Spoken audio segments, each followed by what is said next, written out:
মিশা আঙ্কেলের সাথে আমার কথা হয়েছে, মিশা সওদাগর, আনিসুর রহমান মিলন সাহেব আছেন এই ছবিতে। পাত্রী নেই, পাত্রী ওখানে আছে, পাত্রীকে আমি ওখানে গিয়ে পাবো। কমেডিটাকে এবং এই কমেডিটার বেসিক্যালি 50% ডিপেন্ড করবে আমাদের একজন আর্টিস্টের উপর, তার নাম হলো মিশা সওদাগর। ছবির নাম হচ্ছে লাভ ইন ক্যালিফোর্নিয়া, আপনারা দেখতে পাচ্ছেন পেছনে, ওটা একটা ডিজাইন, এটা ফাইনাল কিছু না। এবং নামের সাথেই সামঞ্জস্য রেখে আপনারা বুঝতে পারছেন যে ছবিটা আসলে পুরোটাই যুক্তরাষ্ট্রে শুটিং হবে এবং যুক্তরাষ্ট্রের বিভিন্ন স্টেট যেগুলো বলি আমরা সেসব জায়গায় শুটিং হবে আশা করছি। এবং আমরা এটা জুলাই 2025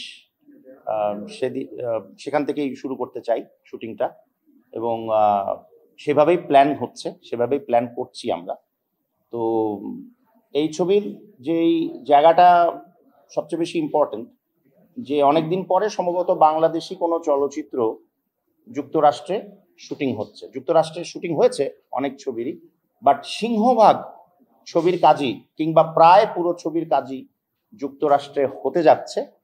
এটা একটা আনন্দেরও বিষয়, হয়তো বা আমাদের চলচ্চিত্র জগতের জন্য একটা প্রাপ্তিযোগ্য বটে। যেই ছবি বানাই না কেন একটু কমেডির প্রাধান্য থাকে, তো সেই জায়গা থেকে এটাও রোমান্টিক কমেডি ফিল্ম।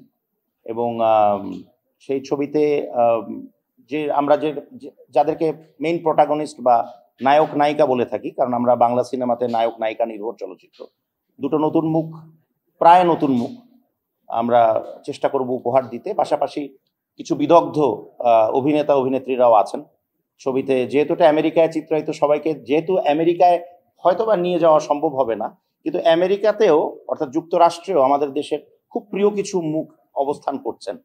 এবং তাদের মধ্য থেকেই যেমন মিশা আঙ্কেলের সাথে আমার কথা হয়েছে, মিশা সওদাগর, আনিসুর রহমান মিলন সাহেব আছেন এই ছবিতে, টনি রায়েজ সাহেবের সাথেও কথা হচ্ছে আমার, পাশাপাশি শিরিন বকুল ম্যাডাম আছেন, সহ আরো অনেকেই আছেন। ছবির দুজন মেইন যে পাত্র পাত্রী, এখানে পাত্রকে আমরা পেয়েছি, পাত্রী নেই, পাত্রী ওখানে আছে, পাত্রীকে আমি ওখানে গিয়ে পাবো।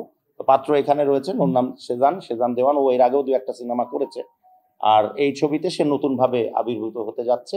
এই ছবিটার গল্প এবং সংলাপ চিত্রনাট্যতে আমি দাদাকে হেল্প করবো, প্লাস স্টোরি এবং ডায়ালগ লিখছি আমি। ছবিটার নাম শুনে এই গল্পটা বলা যায় বেসিক্যালি লাভ ইন ক্যালিফোর্নিয়া। বোঝাই যাচ্ছে যে ক্যালিফোর্নিয়া অঞ্চলে আমাদের হিরো এবং হিরোইনের লাভ স্টোরির উপরে গল্প, কিন্তু আমাদের গল্পের মধ্যে মূল যেই ব্যাপারটাকে আমরা পর্দায় আনার চেষ্টা করবো, দ্যাট ইজ কমেডি।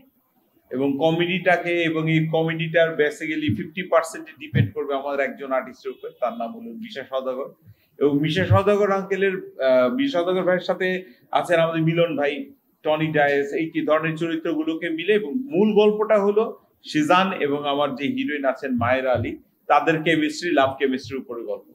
সার্কামস্টেন্সিয়ালি দুটো সম্পূর্ণ বিপরীত মেরুর লোক নিজেদের সামনাসামনি হয়ে যায় এবং তারা যখন প্রেমে পড়ে নিজেদের পুরোপুরি তার উল্টো অভিনয় করে প্রেম করে কিভাবে, এবং সেটা কিভাবে মায়ের আর বাবার চরিত্র অভিনয় করছেন মিশা সওদাগরের সামনে ধরা পড়ে যায়। এবং তারপরে যে ঘটনাগুলো ঘটে এটার উপরে বেস করে আমাদের লাভ ইন ক্যালিফোর্নিয়া ছবিটা মানে গল্প এবং চিত্রনাট্য আমরা তৈরি করেছি। এখন আমি বরবাদ দেখেছি, দেখে আমি একটু ফিদা হয়ে গেছি যে এত অ্যারেঞ্জমেন্ট, এত কিছু। এখন ছবি কিন্তু দেখতে চায়, সব চোখ ভরে থাকতে হবে, ফ্রেমটা ভরা থাকতে হবে, এবং সবাই যেন দেখে একটা পুলকিত হয়, আপ্লুত হয়। কারণ এখন বিনোদনের মাধ্যম খুব কম, এই বিনোদনটা রোমান্টিক কমেডি ছবির মধ্যে পাবেন আপনারা। অবশ্যই আমি চাই যেন এই মুভিটি সাফল্য হোক। যেহেতু দেবশ্রী চাচু এখানে আছে, আমার খুবই আশা প্রেরণা যে এই মুভিটি অবশ্যই সাকসেস হবে। আপনারা সবাই আমাদের জন্য দোয়া করবেন, আমরা যেন সাকসেসফুলি এই মুভিটা কমপ্লিট করতে পারি। এটাই আমার চাওয়া, এটাই আমার পাওয়া আপনাদের কাছে। ধন্যবাদ।